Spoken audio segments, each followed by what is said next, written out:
Oke, Assalamualaikum warahmatullahi wabarakatuh. Perkenalkan, nama saya Tamang Arya dengan NIM 731142229. Saya berasal dari Prodi Manajemen, Fakultas Ekonomi dan Bisnis UNES Semarang. Di sini saya akan menjelaskan mengenai apa itu revolusi industri 4.0.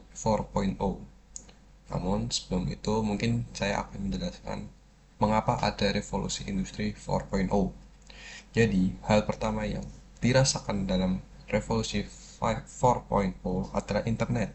Semua komputer tersambung ke sebuah jaringan raksasa. Visi komputer makin kecil dan berubah menjadi sebesar genggaman tangan manusia. Hal ini terrealisasi dengan adanya smartphone, baik itu iPhone maupun Android. Kemampuan software semakin meningkat sehingga dapat merevolusi setiap proses mulai dari produksi hingga distribusi. Sistem machine learning dapat mengumpulkan data historis sehingga terbentuk algoritma pada mesin pencarian. Contohnya, teknologi yang belum pernah ada sebelumnya, seperti aplikasi ojek online, tarik tunai lewat ponsel, belanja lewat marketplace, dan lain-lain. Dan revolusi industri ini menimbulkan banyak dampak untuk kehidupan manusia. Namun sebelum masuk ke situ, mungkin saya akan menjelaskan sejarah perubahan revolusi industri mulai dari 1.0 hingga sekarang 4.0. Yang pertama yaitu revolusi industri 1.0. Pada revolusi industri pertama terjadi perubahan secara besar-besaran di bidang pertanian, manufaktur, pertambangan, transportasi, dan teknologi. Jika pada masa itu masih banyak pekerjaan mengandalkan tenaga manusia dan hewan, meskipun memiliki banyak kendala yang cukup besar akibat keterbatasan ketersediaan tenaga yang dihasilkan. Namun, setelah adanya revolusi industri 1.0, semua berubah ketika ditemukan alat penenun benang mekanik pada tahun 1784 oleh James Watt. Hal ini menyebabkan tenaga manusia maupun tenaga hewan tidak lagi dibutuhkan, yang mengakibatkan banyaknya pengangguran meski jumlah produksinya meningkat. Penemuan mesin uap ini meningkatkan penghasilan per kapita negara menjadi 6 kali lipat pada masa itu. Baik, yang kedua yaitu revolusi industri 2.0. Revolusi industri 2.0 terjadi di awal abad ke-19 sampai abad ke-20, ditandai dengan adanya munculnya listrik yang membuat hasil produksi jauh lebih murah daripada sebelumnya. Akan tetapi, kendala lain yang ditemukan pada masa tersebut menyangkut pada masalah proses produksi, yaitu bagian proses transportasi.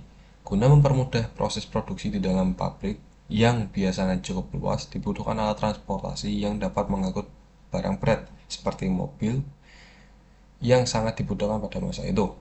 Sebelumnya, sebelum masa revolusi industri 2.0, proses pengerjaan perakitan mobil hanya dilakukan di tempat yang sama. Lalu, yang ketiga yaitu revolusi industri 3.0. Penemuan pada revolusi 3.0 berupa mesin gerak yang dapat berpikir secara otomatis seperti komputer dan robot. Pada masa revolusi ini ternyata teknologi komputer yang menjadi pertanda cikal bakal kemudahan pekerjaan. Jika revolusi industri sebelumnya masih mengandalkan oleh manusia, pada revolusi industri 3.0 ini sudah menggunakan sistem otomasi yang dikontrol oleh komputer. Di samping itu, sistem komunikasi juga telah berubah menjadi teknologi digital sehingga menyebarkan akses informasi yang cepat. Hal inilah yang membuat revolusi 3.0 memiliki sebutan revolusi digital. Kemudian yang saat ini kita masih jalani yaitu revolusi industri 4.0. Zaman revolusi industri 4.0 adalah tren di dunia industri yang menggabungkan teknologi otomasi dengan teknologi cyber. Era revolusi industri 4.0 telah menjadi topik perbincangan semua kalangan, mulai dari pemerintah, masyarakat, bahkan perusahaan pun berusaha mengerahkan berbagai macam strategi untuk menghadapinya. Perubahan pada industri 4.0 mengembangkan teknologi berkelanjutan seperti internet komputerisasi, microchip, Internet of Things, deep learning, kecerdasan buatan atau artificial intelligence maupun machine learning. Nah, dari beberapa pengertian dari industri 4.0 sendiri, industri 4.0 sendiri memiliki banyak dampak positif, namun di samping itu dampak positif juga ada dampak negatif. Menurut Melo pada tahun 2015, tantangan bagi organisasi untuk merespon perubahan teknologi baru antaranya perlu meningkatkan skill dan hard works habit pegawai. Yang di sini berarti seorang pegawai harus menguasai betul-betul dan pegawai harus memiliki kompetensi yang kuat sehingga bisa bersaing pada tantangan di industri 4.0. Yang kedua itu tersingkirnya jambatan tingkat rendah dan level manajerial. Jadi semakin efisien sebuah pekerjaan, semakin banyak tenaga kerja yang tidak dibutuhkan, seperti dengan dimudahkannya dengan internet maupun dengan teknologi robot. Pekerjaan yang ringan akan mudah sekali tergantikan. Bahkan pekerjaan-pekerjaan yang tidak memerlukan intuisi pun juga lebih gampang untuk digantikan oleh komputasi. Yang ketiga yaitu hierarki berkurang, lebih berorientasi kepada kerjasama maupun kolaborasi.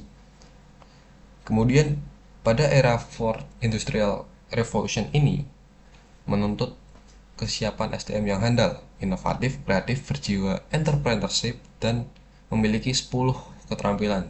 Di antaranya complex problem solving, critical thinking, creativity, people management, coordinating with other, emotion intelligence, judgment and decision making, service orientation, negotiation, dan flexibility.